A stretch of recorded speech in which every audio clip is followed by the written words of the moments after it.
hours.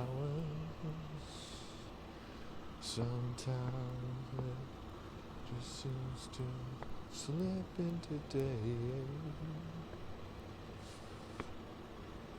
And a minute seems like a lifetime.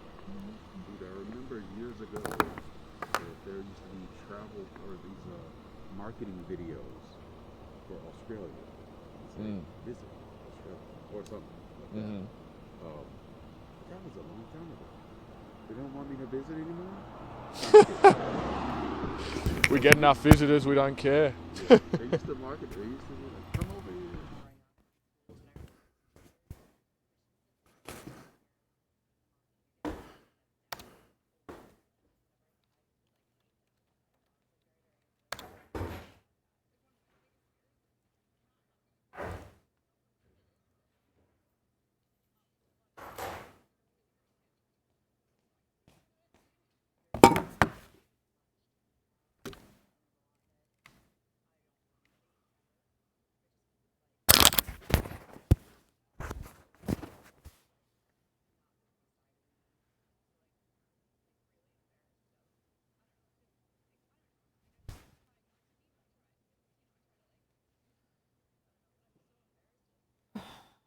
Learned a lot about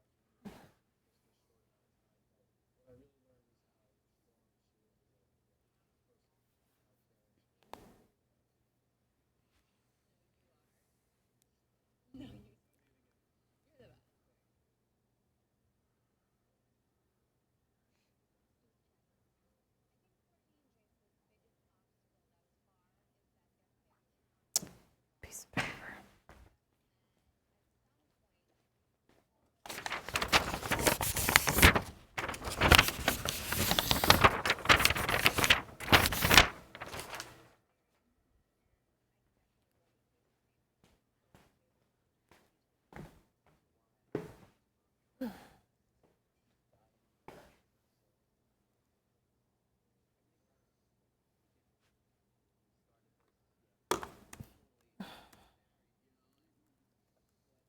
One, two, three, four, five.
Breaking at 11, a possible end to the pandemic is in sight. It appears the U.S. is finally on the brink of beating the coronavirus outbreak. Good evening. I'm Sean Gables. And I'm Rick Fulbaum. And tonight, President Joe Biden laying out specific target dates and goals to get back to pre-pandemic life.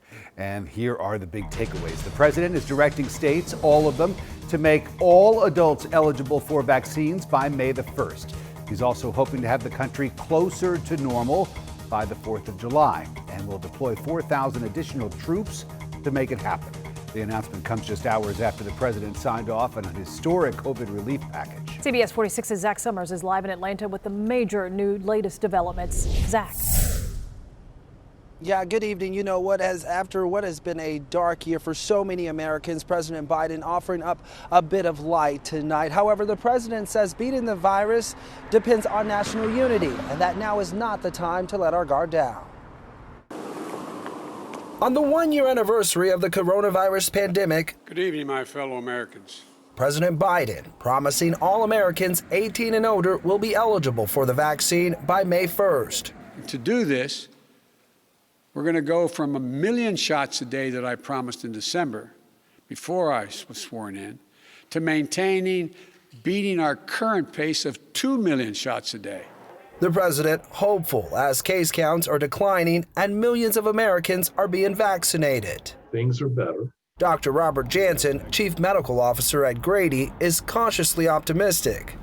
The state's busiest trauma center has only 58 COVID-19 patients after exceeding capacity just 2 months ago. There's hope on the horizon, and I think people are grasping at that. Americans will also soon see relief in their wallets. President Biden signing a $1.9 trillion package with direct payments and child tax credits included. Get them clothes, get them whatever they need, save money for the future. The bill also adds money to the Paycheck Protection Program, helping business owners like Brian Malouf, owner of Manuel's Tavern. We needed some very aggressive stimulus to get us moving forward and get us viable again. I said, President Biden says if every American remains vigilant, we could be back to near normal by July 4th.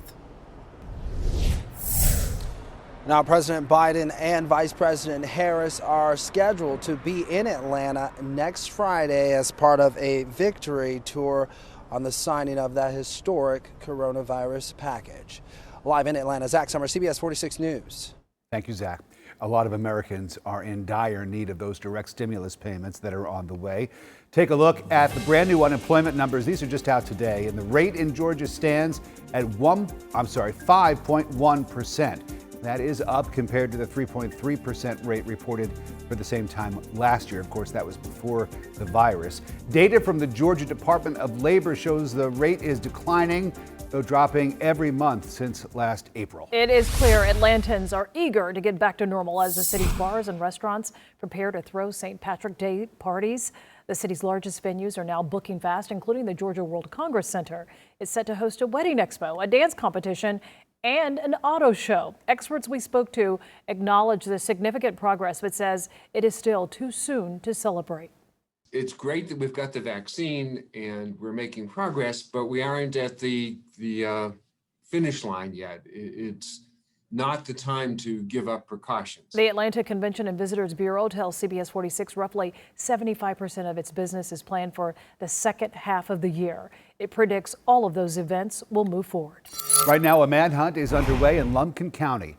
Authorities telling residents to lock their doors and secure their vehicles and sheds. And this is who they're looking for. His name is Dylan Finley. The sheriff's office says he's dangerous, possibly armed. He's wanted for several possible charges, and multiple agencies are searching for him tonight. Authorities believe that he's traveling from Auraria to Dawsonville. So if you see Finley or have any information, you're asked to call 911. New at 11, an arrest after a man is found shot dead in a vehicle on I-20.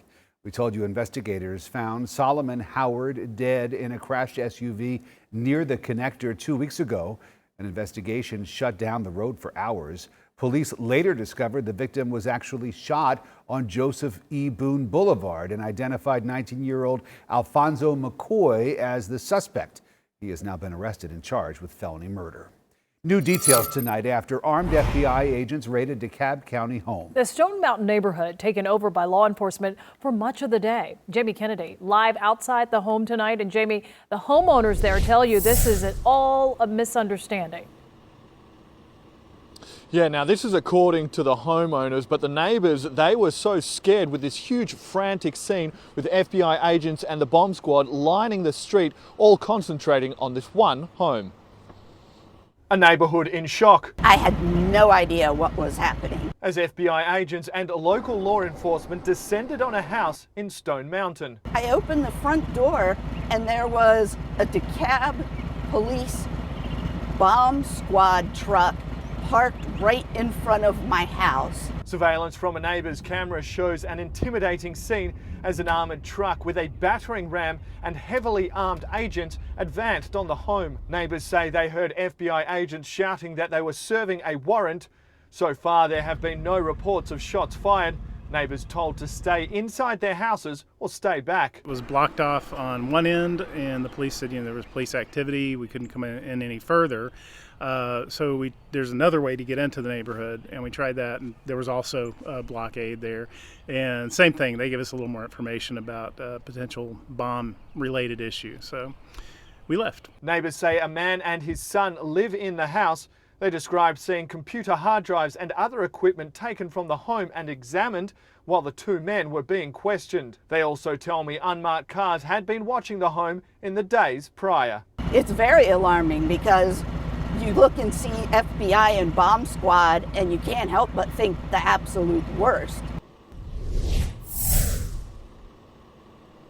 Now, property tax records show that the homeowner of the house behind me here is Robert Clinton Moore. I spoke to Mr. Moore on the phone and he said the whole scenario today was ridiculous to him and a misunderstanding, but declined to comment any further. Now, the FBI have been tight-lipped on what exactly they were doing here today, only to say that it was court authorised and that they won't be commenting on it any further. Live in Stone Mountain, Jamie Kennedy, CBS 46 News. Jamie, thank you.